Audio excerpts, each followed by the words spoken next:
நாம் பிறரால் பாதிக்கப்படும் பொழுது பிறர் நம்மளை கேலி செய்கிறார்கள், விமர்சிக்கிறார்கள். அப்போ நம்ம மனசு கஷ்டமாக இருக்குல்ல, அப்போ நம்ம பழி உணர்ச்சிக்கு பதிலாக பழி உணர்ச்சி வரும். அதற்கு பதிலாக இன்னொரு உணர்ச்சி இருக்குது. என்ன மாதிரியான உணர்ச்சி வரும் அப்படின்னா, இப்போ நம்மளை ஒருத்தர் கேலி பண்ணுறாங்க. அது எந்த மாதிரி வேணாலும் இருக்கலாம். உருவ கேலி கூட இருக்கலாம். உருவ கேலி, அதாவது உருவத்தில் நம்ம அழகு இல்லாமல் இருக்கலாம். நம்ம தோற்றத்தை பார்த்து மற்றவங்க கேலி பண்ணுறாங்க அப்படின்னா, அப்போ நம்ம பாதிக்கப்படும் போது நமக்கு அப்படி கேலி பண்ணுகிறவர்கள் மீது ஒரு பழி வாங்குகிற உணர்ச்சி, அவர்களை எப்படியாவது பழி வாங்க வேண்டும் அப்படிங்கிற உணர்ச்சி என்பது நமக்கு அழிவை தரும். இன்னொரு உணர்ச்சி ஒன்று இருக்குது. நாம் பாதிக்கப்படுற மாதிரி இப்போ நாம் மற்றவங்க நம்மளை கேலி பண்ணும்போது உருவ கேலி ஏதாவது பண்ணுறாங்க அப்படிங்கும்போது, உருவ கேலி தான் இங்கே ரொம்ப ஒருத்தரை மிகவும் பாதிக்கக்கூடியது. எதுனாக்கா உருவ கேலி தான். உருவ கேலி என்பது ஒருவரை மிகவும் பாதிப்படைய செய்துவிடும். அப்படி பார்க்கும்போது யாராவது ஒருத்தர் பிறர் நம்மளை உருவ கேலி பண்ணுறாங்கன்னா, நாம் ரொம்ப பாதிக்கப்படும் போது நாம் அந்த இடத்துல என்ன கற்றுக்கணும் அப்படின்னா, நாம் இதுபோன்று நம்மால் பிறருக்கு இதுபோன்ற ஒரு பாதிப்பை ஏற்படுத்தி விடக்கூடாது. நாம் எந்த அளவுக்கு பாதிக்கப்படுறோம், பிறர் நம்மை உருவ கேலி செய்யும் பொழுது நாம் ரொம்ப பாதிக்கப்படுவோம். அப்போது அதுபோன்ற ஒரு பாதிப்பை நம்மால் பிறருக்கு ஏற்பட்டு விடக்கூடாது என்பதைத்தான் நாம் அந்த இடத்தில் நான் கற்றுக்கொள்ள வேண்டிய பாடம். நம்மை உருவ கேலி செய்தவர்களை பழிவாங்க வேண்டும் என்று துடிக்கக்கூடாது. அவர்களை பற்றி பழிவாங்குவது என்பது குறித்து நீங்கள் யோசிக்கவே கூடாது. அப்படி ஒரு எண்ணமே வரக்கூடாது.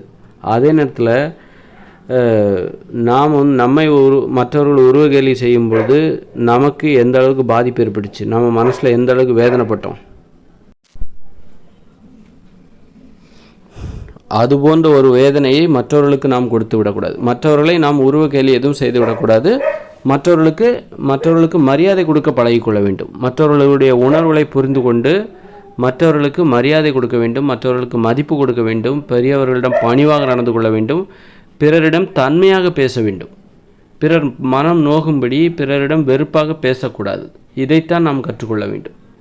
நாம் மற்றவங்களால் எந்த விதத்தில் பாதிக்கப்பட்டாலும் நாம் அந்த இடத்துல நம்ம கற்றுக்க வேண்டியது என்னன்னாக்கா, நம்மால் இது போன்ற ஒரு பாதிப்பை நம்மால் மற்றவர்களுக்கு ஏற்பட்டு விடக்கூடாது. நமக்கு பிறர் ஏற்படுத்திய பாதிப்பை நாம் பிறருக்கு ஏற்படுத்தி விடக்கூடாது. ஏன்னா நம்மளை ஒருத்தர் பழி வாங்குறாருன்னா நாம் என்ன பண்ணுவோம், மற்றவங்களையும் நம்ம இது மாதிரி தான் பழி வாங்கணும், நம்மளை குறை சொல்கிறாங்க, நம்மளை உருவ கேலி செய்கிறாங்க அப்படின்னா நாமளும் பழகி நமக்கு யாராவது கிடைக்கிறாங்களா, நாம் அவங்கள உருவ கேலி செய்வோம். ஏன்னா மற்றவங்க நம்மளை எப்படி பண்ணாங்க, அப்போ நாம் மற்றவங்கள அதே மாதிரி பண்ணுவோம் அப்படின்னு நினைக்கிற அந்த சிந்தனை வர, அது பழி வாங்குகிற உணர்ச்சி தான். இப்போ அதனால் நாம் நம்மளை உருவகேலி பண்ணும்போது அப்போ நமக்கு மனசு பாதிக்கப்படுதா, அந்த நேரத்தில் நம்ம என்ன நினைக்கணும் அப்படின்னா, நம்மால் மற்றவர்கள் இது போன்ற பாதிப்பை அடைந்து விடக்கூடாது என்பதில் நாம் கவனமாக இருக்க வேண்டும். அப்போது அது ஒன்று, உருவகேலி பண்ணக்கூடாது, ஓகே. அதே நேரத்தில் மற்றவங்கள்ட்ட பேசும்போது தன்மையாக பேச வேண்டும், பணிவாக பேச வேண்டும், பிறர் மனம் புண்படுற மாதிரி பேசக்கூடாது. இவற்றையெல்லாம் கற்றுக்கொள்ள வேண்டும். அப்போ இந்த அளவுக்கு இந்த இதில் நம்ம ரொம்ப ஒரு நல்ல ஒரு ஆளுமை திறனை வளர்த்து கொள்ள வேண்டும். அதுதான் இந்த உருவ கேலியால் நாம் மனம் நிறைய பேர் பாதிக்கப்படுவாங்க. நிறைய பேர் உருவ கேலி எல்லாருமே இங்கே அழகாக இல்லை, கொஞ்சம் பேர் தான் அழகாக இருக்கிறாங்க, அழகு இல்லாமலும் இருக்காங்க, குறை சொல்கிற மாதிரி, தலையில் முடி இல்லாமல் இருப்பாங்க, சொட்ட தலையோடு இருப்பாங்க, இந்த மாதிரி வழுக்கு தலையோடு இருப்பாங்க. இப்படி ஏதோ ஒரு வகையில் யாருக்காவது ஒரு குறைபாடு நிறைய பேருக்கு இருக்கலாம். சிலர் தான் குறைகளே இல்லாமல் அழகாக பார்க்குறக்கு அழகாக இருப்பாங்க. அப்படி இருக்கும்போது மற்றவங்க உருவ கேலி பண்ணுறதுக்கு நிறைய பேருக்கு ஏற்படும். அப்போ மனசு ரொம்ப வேதனைப்படும்.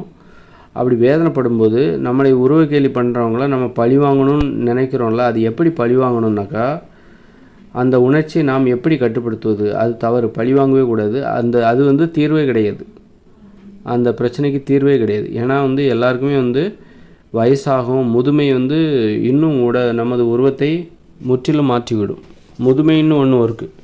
அதனால் உருவ கேலி பண்ணுறதுல அதுக்கு என்ன தீர்வு, நம்மளை யாராவது உருவ கேலி பண்ணாங்கன்னா அவங்கள அடிக்கிறது, திட்டுறது, அது தீர்வே கிடையாது.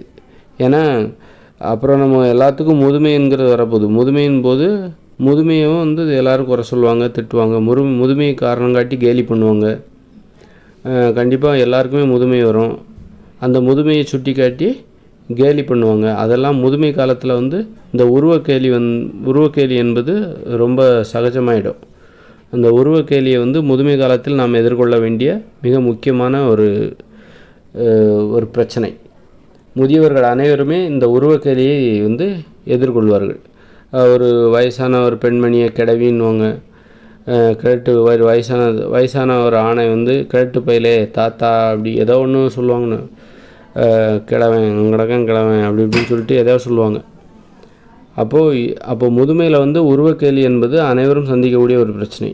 அதெல்லாம் தாங்கிக்கிட்டு வரணும் அப்படின்னா நாம் இளமையிலே என்ன பண்ணணும் அப்படின்னா, இளமையிலேயே நாம் யாரையும் உருவக்கேலி பண்ணக்கூடாது. நம்மால் அது போன்ற ஒரு துன்பத்தை பிறருக்கு நாம் கொடுத்து விடக்கூடாது. நமக்கு பிறர் ஏற்படுத்திய அதே துன்பத்தை, உருவக்கேலியால் நாம் அடைந்த அதே துன்பத்தை, வேதனையை நாம் பிறருக்கு ஏற்படுத்தி விடக்கூடாது. பிறரிடம் தன்மையாக பேச வேண்டும். பிறரை உருவக்கேலி செய்யக்கூடாது. பிறரிடம் தன்மையாக பேச வேண்டும், பணிவாக பேச வேண்டும், பிறரை புரிந்து கொண்டு பேச வேண்டும், மனிதத்தன்மையோடு நடந்து கொள்ள வேண்டும். பணிவாகவும் ஒரு இயந்திரங்களைப் போல பேசக்கூடாது. அது ரொம்ப முக்கியம். அதுதான் வந்து நமக்கு ஒரு நிரந்தர தீர்வை பெற்றுத்தரும்.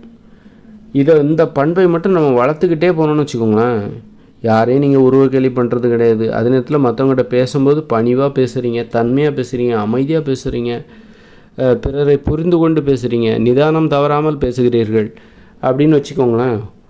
உங்களை வந்து யார் உருவக்கேலி செஞ்சாலும் உங்களுக்கு அது ஒன்றுமே செய்யாது. அதெல்லாம் ஒரு விஷயமே கிடையாது.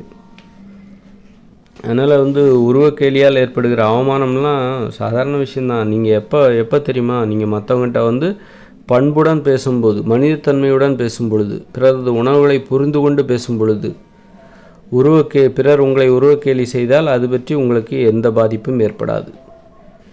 அதனால் வந்து முதுமையிலெல்லாம் உருவக்கேலி என்பது வந்து எல்லாரும் சந்திக்கக்கூடிய ஒரு பிரச்சனை. முதுமை பார்த்து அதான் பயப்படுவாங்க. முதுமை பார்த்து ஏன் பயப்படுறாங்க அப்படின்னா, அது முகம்லாம் தோலெல்லாம் சுருங்கி தொங்க ஆரம்பிச்சிடும், தெளிவாக நடக்க முடியாது, காலெலாம் வந்து சுதந்திரமாக இயங்காது, வார்த்தைகள் தடுமாறும்.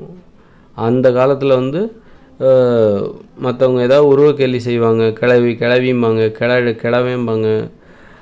வந்து அந்த மாதிரி டைமில் வந்து நம்ம மனசு அதை தாங்கி கொள்ள வேண்டும் என்றால், மனசு அதெல்லாம் ஒரு பெரிய விஷயமாகவே எடுத்துக்க கொள்ளக்கூடாது என்றால், நாம் என்ன பண்ணோம் அப்படின்னா, ரொம்ப பிறரிடம் வந்து ரொம்ப பண்பாக பேச வேண்டும், மனிதத்தன்மையோடு பேச வேண்டும், பணிவாக பிறருக்கு மரியாதை கொடுக்க வேண்டும்.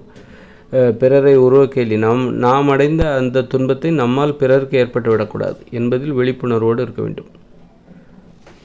அதை கற்றுக் கொடுப்பதற்காகத்தான் நமக்கு இது போன்ற அனுபவங்கள் ஏற்படுகிறது என்று நாம் நினைக்க வேண்டும். நம்ம ஏன் உருவக்கேலி செய்தார்கள், நாம் ஏன் வேதனைப்பட்டோம் என்றால், நமக்கு ஒரு நல்ல பாடத்தை கற்றுக் கொடுப்பதற்காகத்தான் இது போன்ற அனுபவங்கள் நமக்கு ஏற்பட்டது என்று நினைத்து கொள்ள வேண்டும். அந்த அனுபவத்தை நமக்கு கற்றுக் கொடுத்த அவர்களுக்கு நாம் நன்றி சொல்ல வேண்டும், நன்றி தான் சொல்ல வேண்டும்.